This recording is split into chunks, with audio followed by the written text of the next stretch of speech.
আপনি কি জানেন পৃথিবীর সবথেকে দামি ফোনের নাম কি এবং সেই ফোনটির দাম কত হতে পারে? আর আপনি কি জানেন মোবাইল চার্জারের উপরে এই ধরনের চিহ্নগুলো কেন দেওয়া হয়? আপনার মোবাইল চার্জারেও কি এই ধরনের চিহ্নগুলো রয়েছে? একবার চেক করে নিন। কখনো চিন্তা করে দেখেছেন কি পৃথিবীর সবথেকে লম্বা ট্রেনে কয়টি বগি থাকতে পারে? আর সেই ট্রেনটি কোন দেশেই বা রয়েছে? ভিডিওটি অনেক বেশি গুরুত্বপূর্ণ হতে চলেছে, তাই লাস্ট অবধি অবশ্যই দেখুন।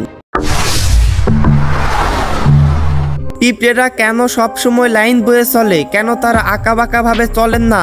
আপনি অবশ্যই কখনো না কখনো খেয়াল করে দেখেছেন যে পিঁপড়েরা কিন্তু লাইন বয়ে চলে, হোক সেটা আপনার ঘরের ভিতরে অথবা বাইরে কোথাও। আপনি কোথাও যদি বিশেষ করে মিষ্টি কোনো কিছু ফেলে রাখেন, তাহলে একটু পরেই খেয়াল করে দেখবেন যে পিঁপড়েরা একটি লাইন বয়ে এসে সেই মিষ্টি জিনিসগুলো নিয়ে আবার সেই লাইন বয়ে চলে যাচ্ছে। তবে এমনটা কেন হয়? আসলে পিঁপড়েদের শরীর থেকে ফেরোমন নামক এক ধরনের কেমিক্যাল রিলিজ হয়, আর প্রত্যেকটি পিঁপড়ে সেই কেমিক্যালকে ফলো করে চলে যাতে তারা রাস্তা না হারিয়ে ফেলে, যার কারণে পিঁপড়েদের সবসময় লাইন বয়ে চলতে দেখা যায়। আপনি সোশ্যাল মিডিয়াতে বিশেষ করে এই ধরনের ভিডিওগুলো অবশ্যই দেখে থাকবেন, যেখানে দেখা যাচ্ছে দুইটি মহাসাগরের জল একসাথে থাকা সত্ত্বেও কখনো একসাথে মিক্স হচ্ছে না। আপনার মনে হচ্ছে একই প্রশ্ন আসতে পারে যে দুইটি মহাসাগরের জল একসাথে মিক্স হচ্ছে না কেন? ওয়েল, এখানে দুটি মহাসাগরের মধ্যে একটি হলো আটলান্টিক মহাসাগর এবং দ্বিতীয়টি হলো প্রশান্ত মহাসাগর। দুইটি মহাসাগর গোল্ড অফ আলাস্কা নামের এই স্থানে এসে একত্রে মিলিত হয়েছে। তবে প্রশ্ন হলো দুটি মহাসাগরের জল একসাথে মিক্স হচ্ছে না কেন? আসলে আটলান্টিক মহাসাগরে অনেক বেশি লবণ রয়েছে, যার কারণে পানির ঘনত্ব অনেক বেশি। অন্যদিকে প্রশান্ত মহাসাগরে লবণের পরিমাণ খুবই কম, যার কারণে পানির ঘনত্ব খুবই কম। এছাড়াও দুটি মহাসাগরের পানির তাপমাত্রা ভিন্ন হওয়ার কারণে কখনোই দুটি মহাসাগরের পানি একসাথে মিক্স হচ্ছে না। আমাদের মধ্যে অনেকে আছি যারা ট্রেনে ভ্রমণ করতে ভালোবাসি, আর জানালার ধারে সিট পেলে তো কোনো রকম কথাই নেই। আমাদের বাংলাদেশের ট্রেনগুলোতে 10 থেকে 12টি, খুব বেশি হলে 15 থেকে 20টি বগি থাকে। কিন্তু আপনি কি জানেন পৃথিবীর সব থেকে লম্বা ট্রেন কোনটি এবং সেই ট্রেনে কয়টি বগি রয়েছে? আসলে পৃথিবীর সব থেকে লম্বা ট্রেন হলো দ্য অস্ট্রেলিয়ান BHP আয়রন। এই ট্রেনের লম্বার কথা বলতে গেলে এটা প্রায় লম্বায় 7.5 কিলোমিটার, আর বগির কথা বলতে গেলে এই ট্রেনে 682টি বগি রয়েছে।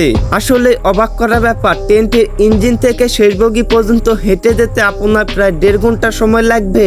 ট্রেনটিকে চালানোর জন্য 8টি ইঞ্জিনের প্রয়োজন হয়। আপনার মনে প্রশ্ন আসতে পারে যে ট্রেনের 682টি বগিতে কিভাবে যাত্রীরা একসাথে চলাচল করতেছে? সব থেকে অবাক করা ব্যাপার হলো এই ট্রেনে কোনো রকম যাত্রী বহন করা হয় না। আসলে এই ট্রেনটি অস্ট্রেলিয়াতে লোহার তৈরি জিনিসপত্র বহন করে থাকে। আচ্ছা বন্ধু, আপনার তো অবশ্যই একটি স্মার্টফোন রয়েছে, আর যেই ফোনটি দিয়ে আপনি আজকের ভিডিওটি দেখতেছেন। আর ফোনের ব্যাটারি লো হলে অবশ্যই চার্জে লাগাতে হবে। কিন্তু আপনি কি কখনো খেয়াল করে দেখেছেন যে আপনার মোবাইল চার্জারেও কি এই চিহ্নগুলো রয়েছে? এই চিহ্নগুলো দ্বারা কি বোঝানো হয়, আর কেনই বা মোবাইল চার্জারে এই চিহ্নগুলো দেওয়া হয়? কোনো রকম সমস্যা নেই, আমি আপনাকে বলে দিতেছি। সবার প্রথমে চার্জারের উপরে যদি এরকম ঘর আঁকানো থাকে, তাহলে বুঝবেন আপনার চার্জারটি শুধুমাত্র বাড়িতেই ব্যবহার করতে পারবেন। এছাড়া যদি বাইরে কোথাও হাই ভোল্টেজ কারেন্টে ব্যবহার করেন, তাহলে আপনার চার্জারের অবস্থাও কিছুটা এইরকম হতে পারে। দ্বিতীয় নাম্বারে, আপনার চার্জারের উপরে যদি এরকম স্কোয়ার আঁকানো থাকে, তাহলে বুঝবেন আপনার চার্জারে যত রকম তার ব্যবহার করা হয়েছে তার সবই ডাবল ইনসুলেটেড, মানে চার্জারের তার থেকে আপনাকে কোনোভাবেই কারেন্ট লাগবে না।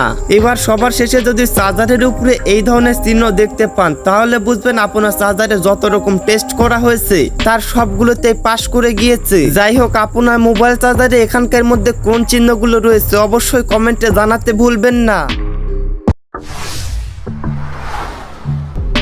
আপনার হাতে থাকা মোবাইল ফোনটির দাম কত হতে পারে? 30,000, 50,000 অথবা 1 লক্ষ টাকা। কিন্তু আপনি কি জানেন পৃথিবীর সব থেকে দামি স্মার্টফোন কোনটি এবং সেই ফোনটির দাম কত হতে পারে?